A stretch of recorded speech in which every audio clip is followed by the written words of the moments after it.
It's late, and you're checking a phone that hasn't buzzed. The person who replies instantly, who's kind, who's clearly keen, you feel almost nothing for them. The one who's distant, unpredictable, days silent, your mind circles them like a searchlight. Why that one? You didn't choose this pattern, and it isn't a flaw in how you love. It's old machinery, pointed somewhere painful. It's one of the most common patterns in human attraction, and one of the most confusing, because it runs backwards. Someone offers exactly what you say you want, and you cool. Someone withholds it, and you burn. And every time it happens, it costs you something real. Months, sometimes years, spent aimed at a closed door. When you've tried to explain it, you've probably landed on one of two verdicts: that you have bad taste in people, or that wanting them more must mean they matter more. Both wrong. The taste isn't the problem, and the wanting was never really about them. So we're going 3 floors down, into the machinery. What uncertainty does to desire, the slot machine hiding inside mixed signals, and why the chase can feel like home. Not to fix you, you're not broken, just to turn the lights on. Layer 1. It isn't the person, it's the not knowing. In 2011, researchers ran a striking study. They told women that some men had seen their profiles and rated them. Some women were told which men had liked them the most. Others were left uncertain, told only that these men had liked them somewhere in a range. Then they were asked how much they were drawn to the men. The women kept guessing about who liked them were the most attracted of all, more than the women who knew for certain they were liked. Sit with that. Certain approval was less compelling than an open question. Uncertainty didn't cool their interest, it concentrated it.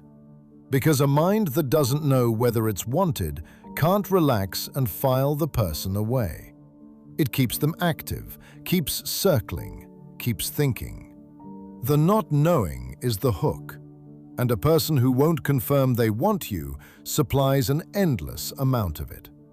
And when that uncertainty starts paying out, occasionally, unpredictably, it stops being a feeling and becomes a schedule.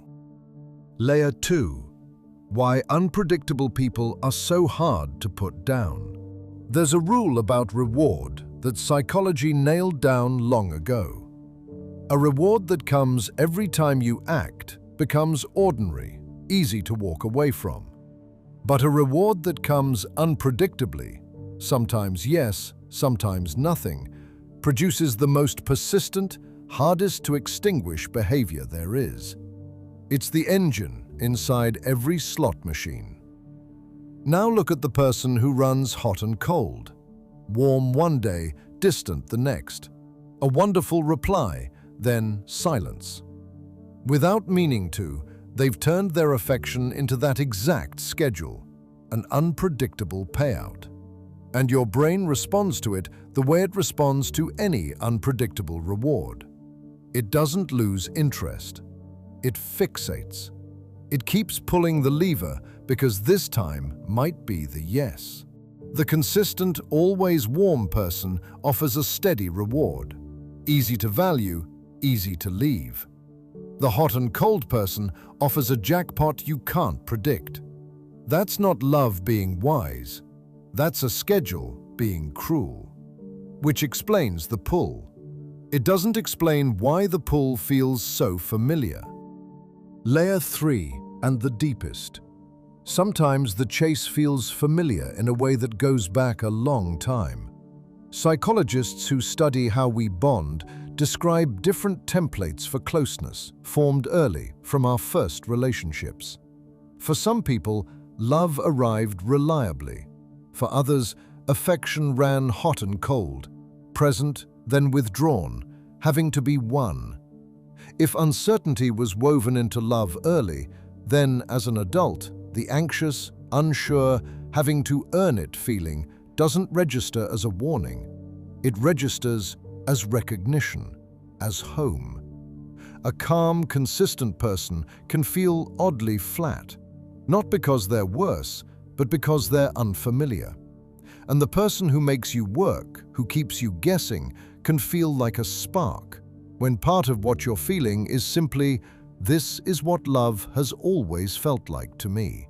Not a preference you chose, a pattern you learned before you could name it.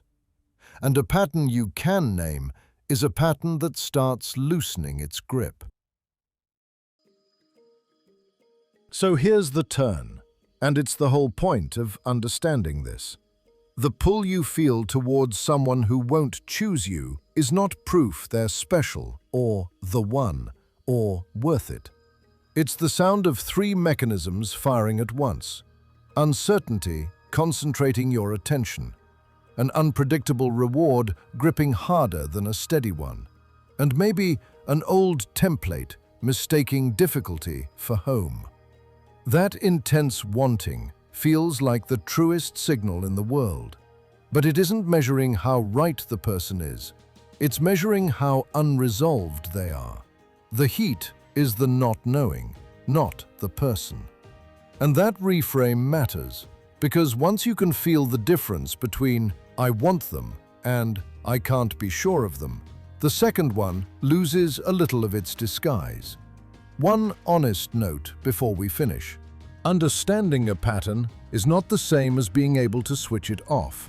And if chasing people who can't choose you has become a source of real, lasting pain, that's worth talking through with someone properly, not just watching a video about. A good therapist untangles this kind of thing for a living. There's no weakness in asking. Understanding the machinery is a start, not the whole repair. The person you can't stop thinking about might be wonderful, or they might just be uncertain, and your brain has confused the two, the way it's built to. The people who choose you clearly are not the boring option. They're the ones offering the thing the chase never can: an answer. If this named a pattern you've lived, leave comments down below, like, subscribe, and keep it in mind next time a maybe feels like everything. This is ORIGINIFY, where we undiscover the hidden forces shaping everyday life and uncover the quiet truths behind what it means to be human. I will see you in the next video.